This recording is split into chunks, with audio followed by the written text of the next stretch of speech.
안녕하세요. 일관된 해석 직관영어 상배승입니다. 오늘 초보 강사분들을 위한 온라인 강의 준비물에 대한 설명을 해드릴게요. 저번에 댓글로 어떤 분이 이렇게 프로젝터로다가 투사를 어쩜 이렇게 깔끔하게 할 수 있느냐, 어떻게 이렇게 깔끔하게 할 수 있느냐를 궁금하다고 질문을 주셨는데, 제가 정확히 어느 부분에 대해서 궁금하시냐고 여쭤봤는데 답변이 없으셔서 이거 아직 그 답변이 나올 때까지 기다릴까 했다가 그냥 관련된 내용과 함께 또렷하게 이렇게 프로젝터 쓰는 거 설명을 드리도록 하겠습니다. 일단 온라인 강의가 이제 생각을 이제 다 해보시게 된 이유 중에 코로나라는 것도 있었죠. 코로나 때문에 온라인에서 강의를 아이들한테 보내줄 수밖에 없는 그런 환경이 분명히 있으셨을 거예요. 근데 학원에서 지금 이상하게 별로 그렇게 품질이 안 좋게 나온다라고 하는 분들이 계실 거예요. 그럼 그 분들이 왜 품질이 안 좋은지에 대한 설명 드리도록 하겠습니다. 첫 번째 제일 중요한 게 조명입니다. 제가 이제 옛날에 이투스 같은데 이제 화면이 되게 또렷하게 잘 나오잖아요. 이투스 스튜디오 지금은 옮겼겠는데요. 스튜디오에서 제가 받았던 인상은 이거예요. 천장이 되게 낮았습니다. 지하에 스튜디오가 있었는데 천장이 되게 낮았어요. 스카이듀 그 스튜디오는 천장이 스카이듀도 낮았구나. 비타이듀는 꼭대기층에 있어서 천장이 엄청 높았던 게 기억나는데 스튜디오는 비타이듀가 제일 좋았던 것 같습니다. 근데 이투스 같은 경우는 천장이 되게 낮았습니다. 천장이 되게 낮았고 천장의 그 등이 진짜 한 요 정도 틈으로 등 계속 박혀 있어요. 그러니까 스튜디오가 화면이 잘 나오는 원인 중에 하나는 조명이 빵빵해서입니다. 조명이 빵빵하지 않으면 절대로 화면이 이쁘게 나올 수가 없어요. 제일 중요한 게 뭐예요? 조명입니다. 그러니까 카메라의 능력이라고 하는 게 요즘에 보면 막 어두운 데서 잘 나온다는데 그 어두운 데서 잘 나오기 힘들기 때문에 그게 능력이 되는 거지, 밝아야지 카메라의 능력이 진짜 제대로 발휘 될 수 있어요. 스마트폰이든 캠이든. 그래서 조명이 제일 중요하다. 그래서 저도 이제 스튜디오 마련할 때 조명을 신경을 많이 썼습니다. 조명을. 근데 제가 있는 공간이 천장이 너무 높아서 조명을 제대로 달 수가 없어가지고 좀 한계가 있었어요. 만약에 천장이 제가 있는 데가 제 키의 2배가 넘거든요. 천장의 높이가. 이런 곳이 아니라면 제가 한 명 더 있어도 천장이 안 닿습니다. 이런 곳이 아니었으면 천장이 좀 낮았으면 조명을 진짜 수십 개를 달아놨을 것 같아요. 그게 이쁘게 나와요. 그게 천장 조명, 낮은 천장에 조명이 많으면 제일 이쁘게 나온다. 그리고 제가 강의하고 있는 명인학원 촬영하면 되게 이쁘게 나오거든요. 이유가 뭐냐? 조명이 엄청나게 많습니다. 옛날에 한번 세보기도 하고 대충 계산도 해본 적도 있었는데 되게 밝아요. 되게 밝아요. 일반적인 강의실 조도가 아닙니다. 훨씬 많습니다. 그래서 조명이 제일 중요하다. 촘촘하게 많아야 돼요. 그 다음에 두 번째 칠판입니다. 칠판이, 이 인강용 칠판이 보통 이제 EBS도 그렇고 쓰는 칠판들이 이게 반사가 좀 약간 불투명한 반사라고 해야 될까요? 그런 식의 반사가 나오는 칠판이에요. 이게 너무 반짝반짝 거리는 칠판이면 인강은 강의 잘 못합니다. 약간 불투명하게 반짝거리는 반광 정도 되는 그런 칠판이 필요하고요. 인강용 칠판이 있습니다. 좀 밝은 색깔 나는, 초록색이 밝은 색깔 나는 그런 칠판들이 좀 있어요. 그런 칠판이 필요할 겁니다. 그 다음에 촬영 장비가 있어야 되는데 캠코더를 많이 생각하실 건데요. 캠코더 같은 경우 이제 방송용 캠코더는 보통 사시려면 300~400만 원 정도 주셔야 될 건데 저도 꽤 비싼 캠코더를 썼었거든요. 근데 일단 4K까지 촬영할 일은 거의 없고 풀 HD 정도만 촬영해도 상관은 없습니다. 풀 HD 정도로. 근데 풀 HD로 똑같이 촬영을 해도 화질은 달라요. 그게 이제 카메라의 능력이라고 보시면 됩니다. 똑같은 풀 HD도 봤을 때도 되게 선명하고 또렷하게. 제가 봤을 때 옛날 스카이듀에서 썼던 장비들이 되게 좋았던 것 같아요. 캐논에서 나온 장비인데 되게 비쌌을 것 같아요. 그거로 촬영하면 용량이 작은데도 화질이 엄청 좋아요. 아, 비싼 게 다르네 라는 생각을 했습니다. 근데 그런 장비를 굳이 쓸 필요가 없어요. 소니에서 나오는 중급 장비 이상의 그 성능을 갖고 있는 게 스마트폰입니다. 그 스마트폰, 아이폰은 제가 못 써봐서 모르고요. 갤럭시 울트라 정도면 촬영 장비로는 충분합니다. 충분합니다. 그리고 이제 유튜브 강의에서 또렷한 음을 전달하기 위해서는 그냥 스마트폰에 있는 마이크 쓰지 마시고요. 저는 무선 마이크를 쓰셔야 돼요. 무선 마이크를. 그리고 이제 필요한 게 영어 강의 하려면 당연히 프로젝터가 필요하시겠죠. 프로젝터가. 어떻게 이렇게 또렷하게 나오느냐. 이게 프로젝터가 만약에 안 밝으면 안 보여요. 조명까지 밝은데 프로젝터에 그 빛이 묻혀버립니다. 그래서 프로젝터는 인강을 하려면 최소 4000안시는 돼야 되고요. 제가 생각하기에는 5000안시 루멘 이상인 것이 좋습니다. 5000안시 루멘 정도 되면 프로젝터로서 강의가 잘 될 수 있어요. 또렷하게. 그래서 프로젝터는 이 정도 되는데 이제 프로젝터가 크게 종류가 두 종류인 건 아시죠? 요즘에 나오는 것들. LCD를 쓰는 3LCD가 있고 DLP가 있어요. DLP는 흰색은 또렷하게 잘 나오는데 다른 색상들 파란색 이런 것들은 조도가 떨어집니다. 그게 단점이고 3LCD는 모든 색깔이 조도가 항상 일정하게 나옵니다. 장단점이 있어요. 그래서 이런 걸 쓰시면 되고요.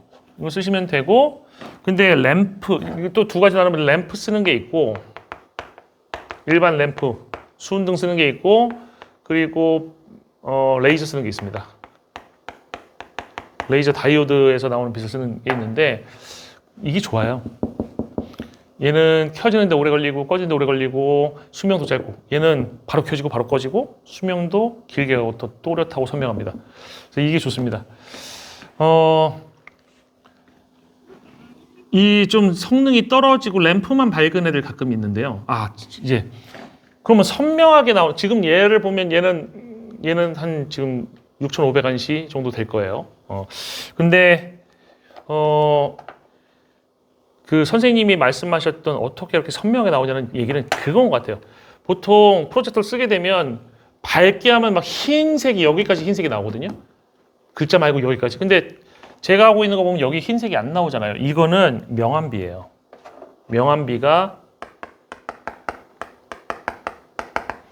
높을수록 명암비가 떨어지면 글씨를 하얗게 하면 배경까지 하얘집니다. 그래서 명암비가 높을수록 얘는 명암비가 좀 높은 아마 300만 대 1인가 그 정도 될 거 30만 대 1인가요? 정확히 모르겠는데 하여튼 그 정도의 명암비를 갖고 있는 프로젝터예요. 그러면 또렷하게 나옵니다.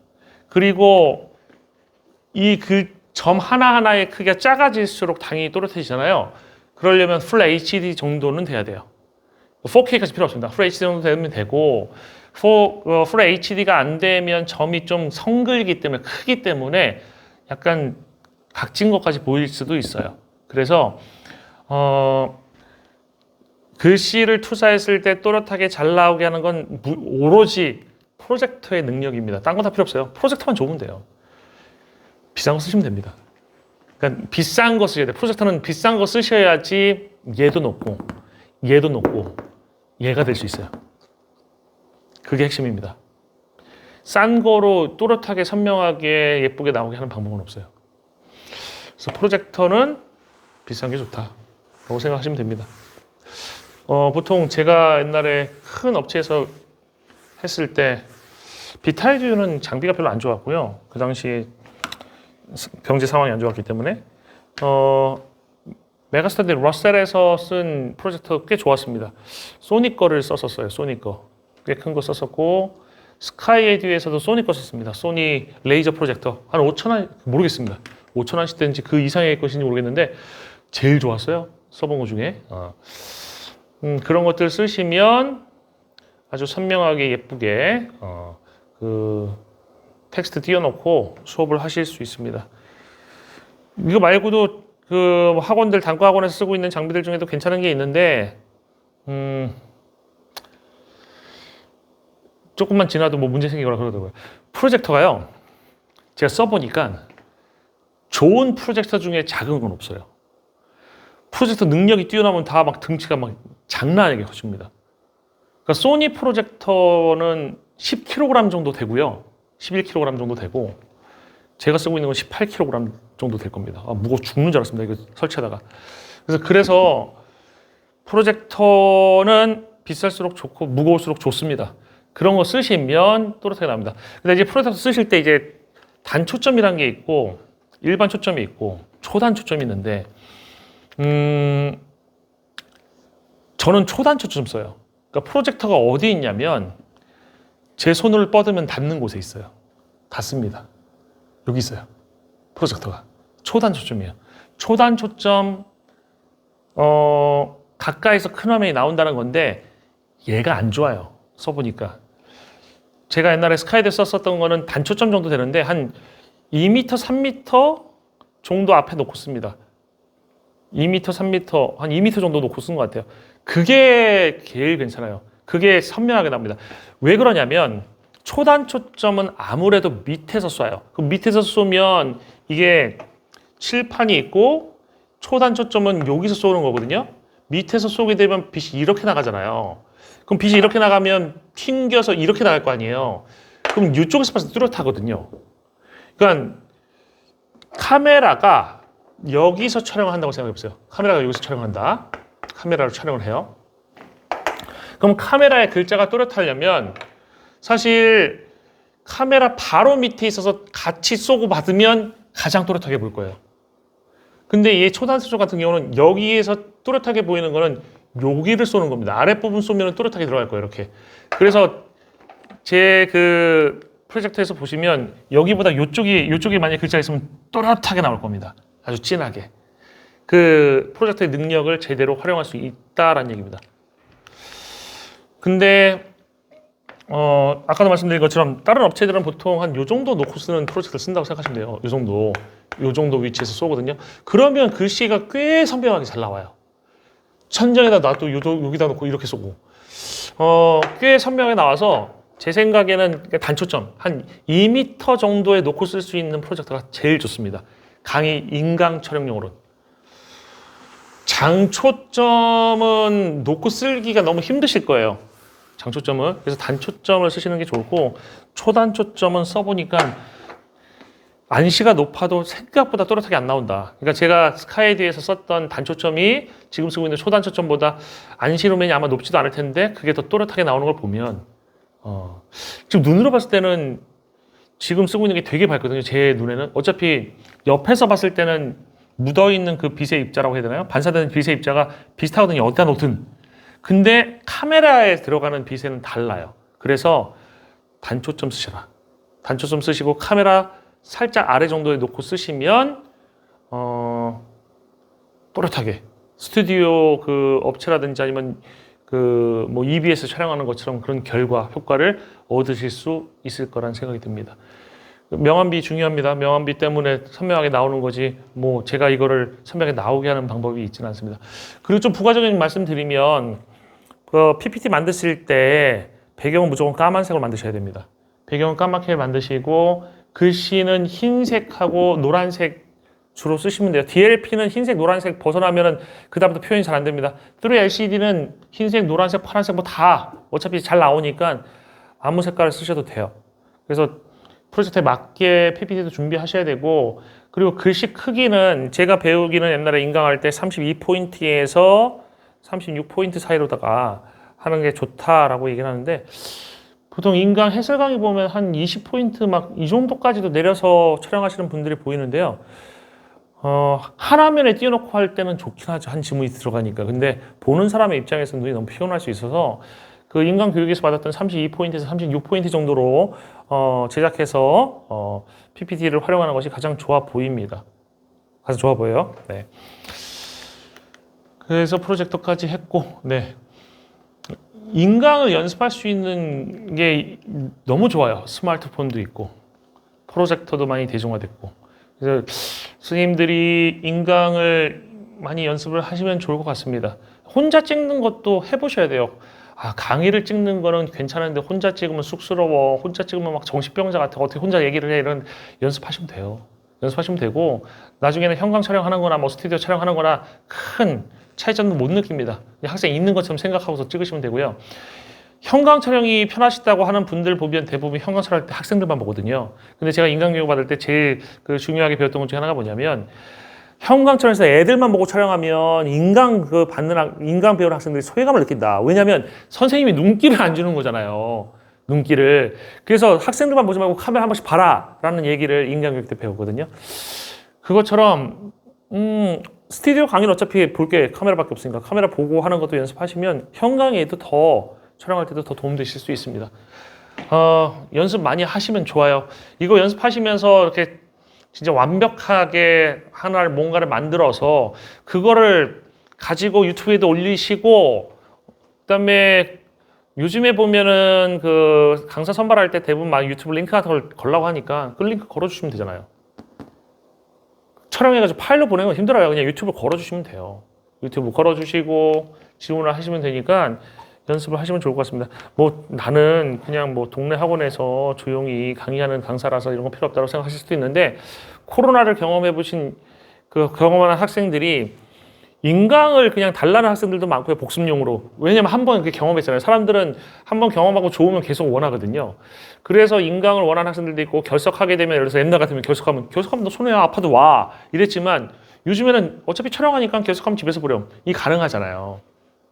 그래서 그 촬영 장비 같은 것들 구비하셔서 준비하셔서 연습하시는 건 나쁘지 않습니다. 그리고 뭐 학생들한테 갑자기 뭔가를 알려주고 싶다라든지 아니면 보충을 해야 될 게 생겼다라든지 내용은 현강에서 가르치는 내용인데 좀 부정확해서 내가 다시 가르쳐야 된다라고 하면 이렇게 인강 스튜디오 뭐 아니면 작은 강의실의 스튜디오용으로 만들어 놓고 그리고 찍어서 올려주고 링크 주고 그러면 끝나잖아요. 그래서 이제는 인강 연습이 뭐 소수의 뜻있는 인강 하려는 사람뿐만 아니라 일반적인 학원 강의를 하는 분들이라면 그냥 필수로 하셔야 되는 게 아닌가 싶습니다. 네, 이것으로 오늘 초보 강사분들을 위한 인강 뭐였죠? 온라인 강의 준비물에 대한 설명을 마치도록 하겠습니다. 수고 많으셨습니다.